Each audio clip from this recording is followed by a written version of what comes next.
महाकुंभ, जहाँ पर होता है आस्था, परंपरा और श्रद्धा का महासंगम।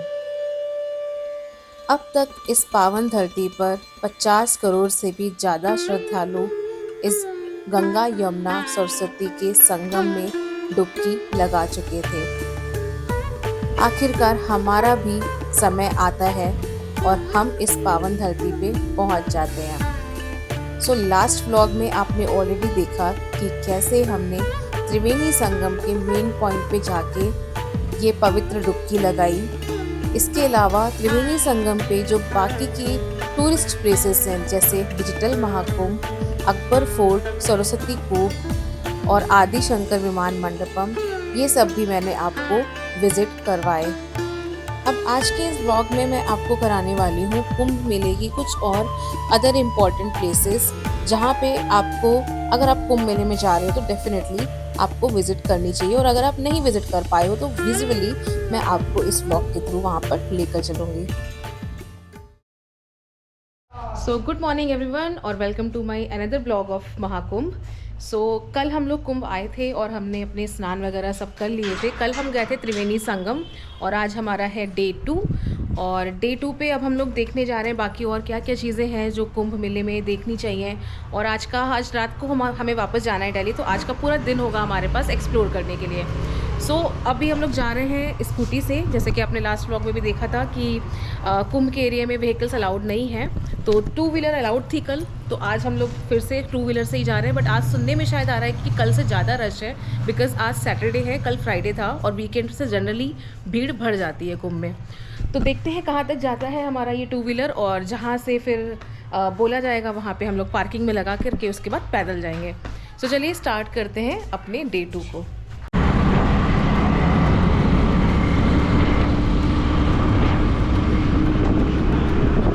ये रोड इसलिए आपको खाली दिख रही है क्योंकि जो बाकी का ट्रैफिक है ना बाहर से आने वाला, वो बाहर चेक पोस्ट पे ही रोक दिया गया है, तो यहाँ पे सिर्फ लोकल्स ही देखने को मिलेंगे आपको या उनकी गाड़ी, तभी ये रोड आपकी खाली है। And this is airport road, जो एयरपोर्ट से सिविल लाइन्स होते हुए रास्ता जाता है, ये वो वाला रास्ता है। जा रहे हैं तारागंज एरिया में। सबसे पहले आज हम करेंगे स्टार्ट नागवासुकी टेम्पल से, देखते हैं अभी वहाँ तक किस तरीके से पहुँचते हैं, क्योंकि डाइवर्जन लगाए हुए हैं बहुत सारे रोड में। और आगे चल रहा है। सबसे पहले नागवासुकी टेम्पल करेंगे और उसके बाद एक और जगह है कुंभ में जहाँ 12 ज्योतिर्लिंग बनाए हैं रुद्राक्ष से, वो देखेंगे। और फिर उसके बाद हम आगे कुंभ एरिया में और भी जो चीज़ें वो एक्सप्लोर करेंगे।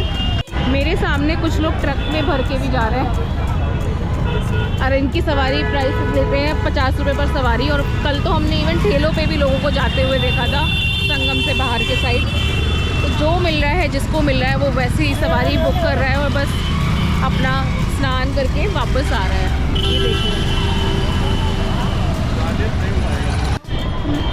कर लिया है हम लोगों ने नागवासुकी टेम्पल के साइड में, जो जहाँ से नागवासुकी टेम्पल का रोड जाता है, ये रही।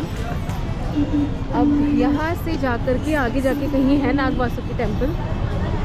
इस तरफ भीड़ थोड़ी कम है क्योंकि ये संगम एरिया नहीं है, यहाँ पे गंगा जी बहती है।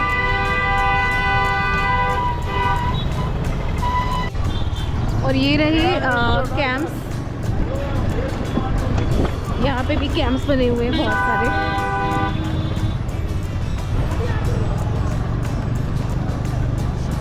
ये मथुरा का समिति है, उनके कैंप्स हैं। ये है नागवासुकी गेट के पास सेक्टर नंबर 6, बिंदु माधव रोड। तो इंतज़ाम तो सारे किए हुए हैं, बस थोड़ा पता होना चाहिए लोगों को कहाँ आना है, कैसे आना है, फिर तो सब हो जाएगा। तो फाइनली हम लोग नागवासुकी द्वार तक आ चुके हैं और यहीं पे वो 12 ज्योतिर्लिंग जो मैंने देखे थे वीडियोस में, 5 करोड़ या 7 करोड़ रुद्राक्ष मालाओं से बने हैं, वो यहीं पे हैं जस्ट मेरे सामने। और ये है नागवासुकी द्वार। चलिए चलते हैं अंदर और पहले यही विजिट करते हैं, उसके बाद चलेंगे टेम्पल में।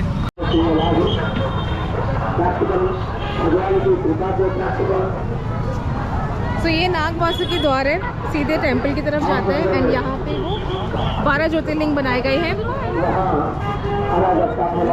हर अब विश्वास नहीं मानेंगे, पूरे कुंभ मेले में सबसे ज़्यादा मेरी जो फेवरेट प्लेस थी वो यही थी, जहाँ पे ये 12 ज्योतिर्लिंग 5 करोड़ से भी ज़्यादा रुद्राक्ष मालाओं से निर्मित किए गए थे। सिर्फ और सिर्फ ज्योतिर्लिंग ही नहीं, बल्कि 11,000 वहाँ पे त्रिशूल भी लगाए हुए थे। एंड वहाँ की जो एनर्जी थी वो कुछ अलग ही थी। जिस टाइम हम पहुँचे थे उस टाइम दोपहर का टाइम था, बट अगर वहाँ पे हम सुबह या रात को पहुँचते 6-7 बजे के करीब, तो वहाँ पे इन यज्ञ कुंडों में छोटे छोटे जो यज्ञ कुंड बनाए गए थे, इनमें यज्ञ किए जाते हैं। एक साथ मंत्रों का उच्चारण किया जाता है ऋषि मुनियों द्वारा। एंड उस टाइम पे इस प्लेस की जो डिविनिटी है वो और भी ज़्यादा पीक पे होती है। सच में मेरे भाग्य धन्य हो गए थे जो इस जगह पे जाने का मुझे सौभाग्य प्राप्त हुआ था।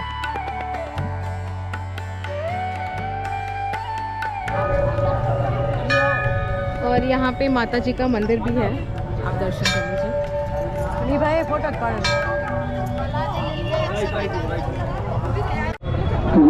चलिए अब चलते हैं नाग वासुकी टेम्पल, जो कि यहाँ से सीधे आने वाला है। सो हम आ चुके हैं नाग वासुकी टेम्पल। ये रहा सामने टेम्पल। ऐसा कहा जाता है कि अमृत मंथन के बाद नाग वासुकी देव ने यहाँ पे विश्राम किया था, और अगर आप कुंभ आ रहे हैं और यहाँ पे दर्शन नहीं कर रहे हैं तो आपके कुंभ के दर्शन अधूरे माने जाते हैं। सो नाग वासुकी टेम्पल आपको मिल जाएगा सेक्टर 6 की साइड में, और ये रहा मंदिर। नाग वासुकी मंदिर एक काफ़ी महत्वपूर्ण मंदिर है प्रयागराज का।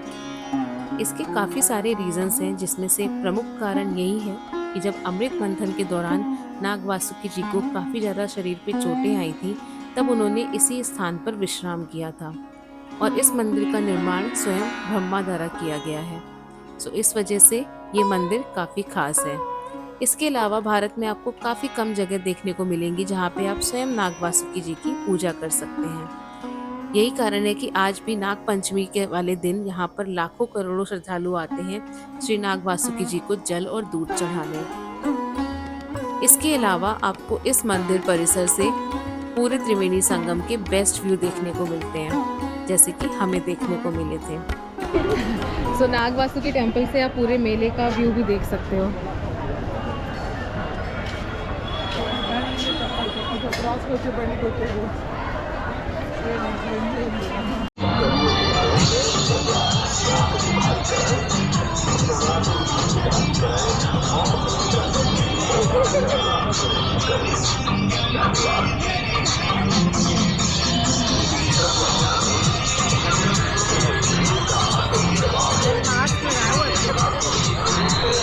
चलिए अब चलते हैं। कुंभ में तो आपको अलग अलग चीज़ें देखने को मिलेंगी। लोग बहुत एंजॉय कर रहे हैं और हम भी काफ़ी एंजॉय कर रहे हैं। अब हम जा रहे हैं नाग वासुकी टेम्पल से निकल के बोट क्लब, जहाँ से हमें बोट करनी है, क्योंकि कल हमने स्नान तो कर लिया था पर बोट राइड रह गई थी हमारी। तो चलिए आज पता करते हैं बोट के क्या प्राइसेस हैं और कहाँ से बोट मिलती है। इस टाइम पे ये जो अब टेंट्स देख रहे हो ये सब खाली हो चुके हैं। कल्पवासी वगैरह सब यहीं पे रह रहे थे और ये सब खाली हो गया अभी।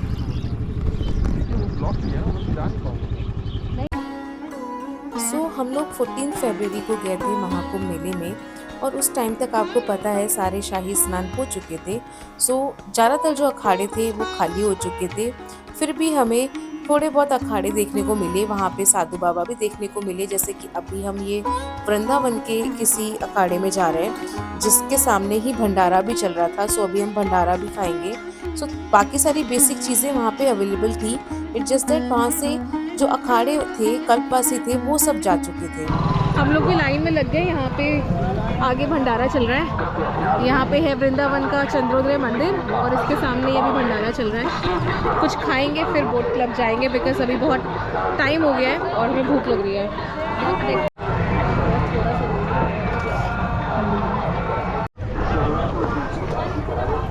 इसमें छोले राइस हैं और हमने पता किया ये सामने इस्कॉन वालों का ही है। तो आई थिंक जो बच गया था वो बाहर इन्होंने लगा दिया। उनका टाइमिंग था वैसे 11 से 2। चलिए खाते हैं कुछ और फिर चलते हैं। हमने भंडारे का खाना खा लिया है, टेस्टी था। और यहाँ पे देखिए आपको दिखाती हूँ, ये निःशुल्क जल सेवा भी, वाटर ATMs लगाए गए हैं। और अभी हमने जब वहाँ का खाना खा लिया हमने देखा आगे भी भंडारा लगा हुआ है। ओम नमः शिवाय भंडारा, लाल महेंद्र शिव शक्ति। ये है बॉटल। सो यहाँ पे जगह जगह पे आपको ऐसे वाटर कूलर्स और भंडारा मिल जाएंगे, तो खाने पीने का आपको कोई चैलेंज नहीं आएगा यहाँ पे। फिलहाल हमने खाना खा लिया, अब चलते हैं हम लोग बोट करने, देखते हैं कहाँ से बोट मिलती है। बोट क्लब जाएंगे या तो फिर अरैल घाट। ये देखिए फॉर्च्यूनर फंसी हुई है अंदर। सो अभी हम लोग अरैल आ चुके हैं फाइनली। अब यहाँ से देखते हैं कि बोट चल रही है या नहीं चल रही है, बिकॉज पानी में तो बहुत कम बोट देखने को मिली है अभी। देखते हैं अभी बोट का क्या सिस्टम है यहाँ पे। देखिए अभी हम लोग अरैल की साइड में खड़े हैं और सामने है त्रिवेणी संगम। आप जस्ट मेरी उंगली की सीट में देखिए, वो त्रिवेणी संगम है। कल हम लोगों ने वहाँ स्नान किया था। वहाँ से गंगा आ रही है, यहाँ से यमुना आ रही है, और ये मिल के जो पानी जा रहा है ये अब संगम का पानी हो चुका है, तो इसलिए लोग यहाँ पे भी स्नान कर रहे हैं। और वो त्रिवेणी संगम तो है ही फ़िलहाल। और वो VIP बोट्स भी चल रही हैं कुछ, जिसमें आप देख रहे हो पूरा रूम साथ में बोट के साथ जा रहा है। और वो रहा अकबर का किला, जहाँ पे हम लोग कल गए थे, जहाँ पे सरस्वती कूप और पतालपुरी मंदिर था। अभी हम देख रहे हैं कि बोट कहाँ से बुक करी जाए, और जैसे कुछ फाइंड आउट करते हैं then we will book the boat, और फिर हम जाएंगे बोट राइड। मतलब व्यू अच्छा है ना यहाँ से? व्यू अच्छा है ना, इसीलिए। ये सेल्फी पॉइंट है जहाँ से लोग पूरा व्यू देख पाते हैं त्रिवेणी संगम का। हमें बाइक यहीं खड़ी करनी पड़ रही है बिकॉज आगे रोड बंद है। ये रहा सेल्फी पॉइंट जो आपको दिखा रही थी। अब यहाँ पे चल के आपको व्यू दिखाते हैं एक बार।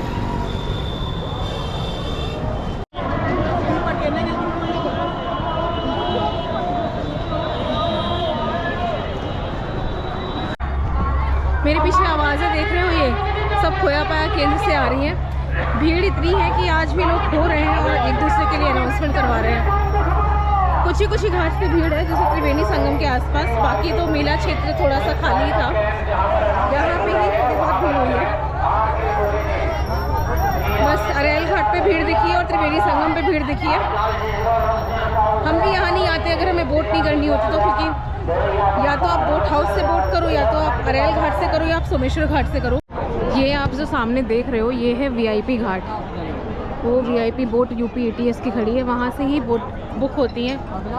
और हम ढूंढ रहे हैं नॉर्मल बोट। लेट्स सी कितने की मिलती है यहाँ से, और कैसे हम बात करेंगे इन लोगों से। भैया बोट का कितना चार्ज है? भैया कितना त्रिवेणी घाट का? आज कितना है पर पर्सन? भैया 4 दिन त्रिवेणी घाट जबकि सरकारी रेट 70-80 रुपये है। अच्छा। तो जैसा कि आपने सुना, बोट के प्राइसेस वहाँ पे 700-800 रुपीज़ बताए जा रहे थे, जो कि सरकारी रेट से 10 गुना ज़्यादा थे। क्योंकि जब कुंभ मेला स्टार्ट हुआ था तब यही बोट के प्राइसेस 70-80 रुपीज़ पर पर्सन थे, जिसमें स्लिप काटी जाती थी और वो डायरेक्ट पैसा सरकार के पास जा रहा था। बट जैसे जैसे लोगों की भीड़ बढ़ती गई वैसे वैसे सारी की सारी व्यवस्था भी टूटती गई और बोट वालों ने अपने मन मर्जी के प्राइसेस चलाने शुरू कर दिए। इसमें इनकी भी कोई गलती नहीं है, क्योंकि सबको पैसे कमाने हैं और ये सिर्फ बोट चला रहे हैं। जो बोट के ठेकेदार हैं, जो एक्चुअली में जहाँ से बोट्स आती हैं, ये तो उन्होंने डिसाइड किया है कि ये प्राइसेस रहने वाले हैं। इसमें से इन लोगों को बहुत ही कम शेयर मिलता है इस प्रॉफिट में से। बाकी सारा प्रॉफिट जो यहाँ का ठेकेदार हैं, जिनकी बोट्स हैं ये सब, उनके पास जा रहा था। बहरहाल बोट हमें मिल चुकी थी और बहुत ही सुंदर बोट राइड हुई हमारी। पीछे इतना सुंदर सनसेट हो रहा था हमारे पीछे, और ये बोट वाले हमें सीधे संगम पॉइंट तक ले जाएंगे और वहाँ पे स्नान करवा के सारे लोगों को वापस इसी बोट से अरैल घाट पे ड्रॉप करेंगे। अब वो फ्लाइट देख रहे हो, उसको एकदम टिल्ट करके घुमा के गया यहाँ से संगम एरिया से, ताकि लोग देख सके।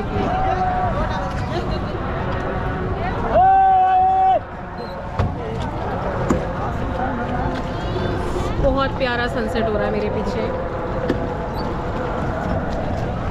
आप देखो ये जो बाहर भागता हुआ पानी आ रहा है ना, वो सामने वो गंगा जी हैं, और ये शांत वाला जल है ये यमुना जी है, और ये है संगम पॉइंट। और यहाँ पे भैया बोट लगाएंगे और यहाँ पे लोग नहाते हैं, स्नान करते हैं, और इसके बाद हम वापस जाएंगे। गंगा जी वो धारा दिख रहा है, वो धारा दिख रहा है, वही है। ये गंगा जी का है, जमुना जी है।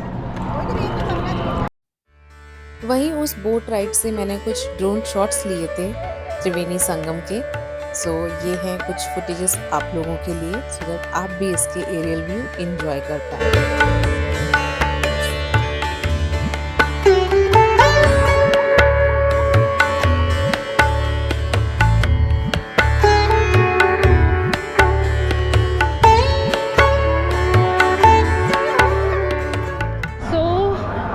अभी हो गया है तकरीबन हाफ एन आवर हमें यहाँ पे खड़े हुए, और मेरे पीछे आप देख रहे हो चेंजिंग रूम बने हुए हैं। और एक्चुअली ये चेंजिंग रूम ज़्यादा अच्छे हैं। जो कल हम लोगों ने त्रिवेणी संगम पे स्नान किया था उसके चेंजिंग रूम की कुंडी नहीं लग रही थी, बट ये आप देखो इसमें तो अच्छे खासे लैचेस लगे हैं और आराम से बंद हो जाएंगे, और लोग यहीं पे स्नान करके, कम भीड़ भी है अभी, और स्नान करके चेंज करके फिर बोट से जा रहे हैं। बहरहाल ये गंगा जी का पानी है सामने, तो जो आज बोट से लोग आए हैं वो गलत जगह नहा रहे हैं। This is only Ganga.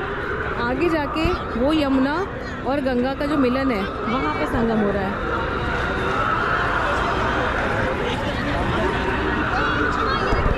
कल हम लोगों ने बहुत अच्छे से स्नान किए थे क्योंकि हमने बिल्कुल संगम के नोस पे टिप पे जा कर के डुबकी मारी थी, तो वहाँ पे दोनों का पानी मिक्स था। ये अभी केवल गंगा जी का पानी है। उस तरफ जहाँ पे मैंने ड्रोन के शॉट्स लिए हैं थोड़े बहुत, वो मिक्स पानी है। तो अगर आप आएँ तो इस बात का ख्याल रखें कि इतनी दूर आ रहे हैं, टाइम है अगर, तो आराम से संगम जाके नहाइए जहाँ पे पानी मिक्स हो रहा है। सो अभी हम लोगों का प्लान ये है कि बोट से अभी जस्ट उतरे हैं हम लोग, तो टाइम काफ़ी हो चुका है, 7:30 हो रहा है। एंड अभी लेज़र शो पे जाने का कोई पॉइंट नहीं है क्योंकि वो बंद हो गया होगा, टाइम निकल चुका है। एंड एक और इम्पॉर्टेंट अपडेट आपको दे देती हूँ before we end this vlog, क्योंकि ये थोड़ा सा आप लोगों के लिए इम्पॉर्टेंट होगा। अगर आप कभी बोट करना चाह रहे हैं संगम में तो आप अरेल घाट ही आइए, क्योंकि अगर आप बोट क्लब जाते हो तो वो थोड़ा सा त्रिवेणी संगम से बहुत दूर है। अरेल घाट कंपेरेटिवली पास है त्रिवेणी के, तो यहाँ से जो हमें प्राइसेस पड़े वो 800 रुपीज़ पड़े हैं पर पर्सन। अगर आप बोट क्लब जाते तो यही प्राइस आपको 2000-3000 भी पड़ सकते थे। सो सजेशन और प्रो टिप कि आप अरेल घाट आइए, अरेल घाट से बोट लीजिए, आपको सस्ती पड़ेगी comparative to boat club. So चलिए with this we end this vlog, और आशा करती हूँ आपको ये व्लॉग सीरीज़ पसंद आई हो कुंभ की, और मिलते रहेंगे आपको आगे भी ट्रैवल वीडियोस में। तो तब तक के लिए सी यू एंड टेक केयर। और अगर आपको वीडियो पसंद आई हो तो please do like, share and comment on this video. आपके सजेशंस मोस्ट वेलकम है। कोशिश करूँगी आगे आपके लिए और अच्छे वीडियोज़ लेकर आती रहूँ। आते जाते आपको एक और चीज़ दिखाती हूँ। अरेल घाट की साइड में ही आपको शिवालय पार्क देखने को मिलता है। वो देखिए 12 ज्योतिर्लिंग यहाँ पे